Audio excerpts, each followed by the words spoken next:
امریکایانو ژاړي په فلسطین کې مسلمانانو باندې چا نه وژړل په فلسطین کې 15 میاشتې اور بل و شنې مؤمنان د اور لاندې وو مسلمانان د اور لاندې وو یو واقع مو نه ویلي چې دوی وکړل ویې ژړل چې د فلسطین مسلمانان ته دعا وکړي پر امریکا اور بل دی وابیان ورته ژاړي وایي امریکا ته دعا یې وکړي یو تبلیغی مو نه ولیدی چې په فلسطینیانو پسې وژړل چې دعا یې ورته وکړي پر امریکا اور بل دی ډېر هغه د تبلیغانو ته ولاړ دي اذانونه ورته کوي وایي خدای دا اور مړ کړي دوی د امریکا په غم غمجن دي دغه فتنه د پښتنو لپاره د وهابیت فتنه دا د بریالیت غټه فتنه ده او یاد لرئ بیا درته وایم چې نن سبا د وهابیت فتنه د دیوبند په جامه روانه ده ځان ته په دیوبندي وایي مسلمان به یې نه خطاوځي ګوري لار به د وهابیت نیولي د علماو فریضه ده خاص کر د ځوانانو علماو ته وایم نورو فاضلانو ته وایم چې د دې مقابله به کوئ دا مدرسې چې ولاړه پر کورو باندې به دغسې نه کښېني ارام چې بس غوا و مورا پیدا کړم ته به یې کونج کې څنګ وومه نو 15 د ملایي پیدا کړم په شي به سر نه ګرځومه چې سر دې نه مات په چیش باندې سر ماته د چا په کار یې ستا څه کار د بل په قبر باندې څه ننوځې زړه ته خالي تسلیانې وکړې مخکې مې درته ویل چې علم یې در باندې فرض دی وظیفه دې دا ده چې دین ته به خدمت کوې خپل مذهب ته به خدمت کوې مطالعه وکړي خپل کتابونه ښه وګورئ د عقایدو کتابونه وګورئ د تصوف کتابونه وګورئ د خپل مذهب دفاع وکړي پردي خلک په مذهب باندې راننوتلي دي د هغو دفاع فرض ده او اسانه کار هم دی دا هم درته وایم ګران کار ولا کوي دا ټول سر راټول کړي دا ټول څه دا څه چې سره جمع دي دا ولایي کله دوه ګڼو کار لري د دې ټولو ما ته دې سره راسي او بله ورځ مې هلته په پاکستان کې مفتي صاحب ولیدي د هلمند ماوت المفتي اعظم ستړی مشي باندې نو ټول مار اوس هر سړی نوي مفتیان خو ډېر ناست دي پر مفتیانو مې رد نه دي مار اوس چې مفتي شو بس ځان سره مفتي اعظم دي یو د هلمند مفتي اعظم دي یو د کندهار مفتي اعظم دي 15 افغانستان مفتي اعظم وسوله هر سړی ځان ته مفتي اعظم لیکي مفتي اعظم څوک دي چې بچ د کفر فتوا یې ولګوي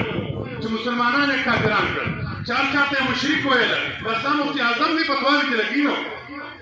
هغه مفتي اعظم ساته یې وویل ما ته به د هلمند مفتي اعظم یې خو ما چې ملا صاحب به شل ورځې زما سره تېروی کړي علم دې ناقص دی چې زه وهابیان در باندې وپېژنم زه جیلي دیوبندیان در باندې وپېژنم یا پلما ته راشه چې زه یې لاندې در وښیم زه د دې دلایل در وښیم زما سره یې هغه ګټې د غواو بېچکاري د سره دې کې ورلګوم باره به هغه په لاس درکړمه کله هغه غوا نه دلته غورځولې دا بېچکاریان یې بیا ورلګوه یعنې بیا دې معافل بیا علماو په مخ کې الله جل جلاله دې موږ د حق د لارې نه جلا کړي علم دی یقینا ورځ در ابدي تر بدري ته روان دي غربت ته روان دي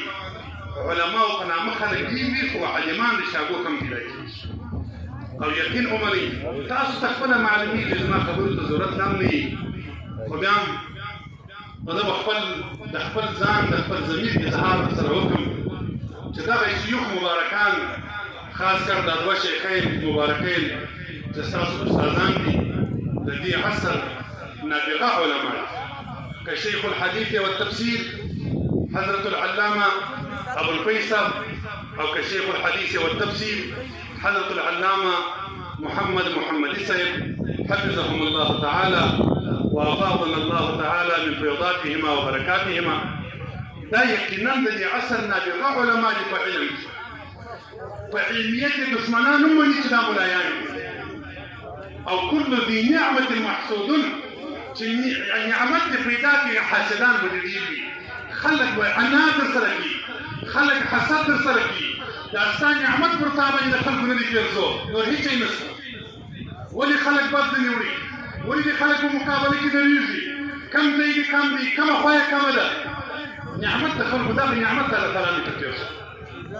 امام محمد صلی الله علیه وسلم څوک وایي د امام صاحب هر شاګرد چې وینم خلق پر لګیږي امام محمد صاحب محسودون خلق حسد ورسره کوي د امام صاحب شاګردان شو علما دي د علم په خاطر خلق حسد ورسره کوي نو دغسې علما بیا بل ځای نشي پیدا کولی ځوانانو طالبانو ته وایم ځوانانو علماو ته وایم چې دلته ناست دي فاضلان کېږي د هغه لپاره سم ځایونه سبقان ووایي امیانو خلکو ته وایم سپین ږیرو ته وایم تجارانو ته وایم فالتو پیسې مه مصرفوئ د مدارس سره کومکونه وکړي اوس په امارت راځي مدرسې ته خلک پیسې هم نه ورکوي امارت پیسې ورکوي علما دي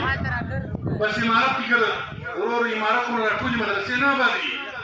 یو 5 ملایان ته به تنخوا ورکړي د مدرسه خو نور هم مصرف غواړي دا مدارس یې آبادې کړي پیسې په دا مدرسو کې ولګوي اولادونه د مذهب مدرسو ته راولي ودغسې علماو ته راولي د دې مذهبو ملایانو سره یې رالرې کړي طالبانو ته وایم د بدو خلکو مجلس په اثر کې طالب یې یو بل سړي سره به سبقان وایي ولې سبقانو سره وایه طالبه د دغه سړي عقیده نه در معلومه ولا چې طالبان د شکر ډېر چې د ډېرېس په خاطر ورځي درته ومې ویل د هر څه چا د حقانیت دلیل نه دی طالبان به پر ډېر باندې خو ګمراه به وي ولې سبقان پر وایه وایي ما نشي ګمراه کولی زما چې خپل کتاب پرې زده کوم د بدو خلکو مجلس بد اثر لري پښتو مدرسو کې سبقان ووایه کمې خبرې کړي دي کمې حق ویلي و دا د الله جل وعلا جانبه دي که خطا سوی وم دا زما د نفس صفا څخه وي انشاءالله داسې خبره مې نه ده کړې چې د دین خلاف دي د دین خبرې مې درته وکړې الله تعالی دې موږ تاسو ته عمل کولو توفیق ورنصیب کړي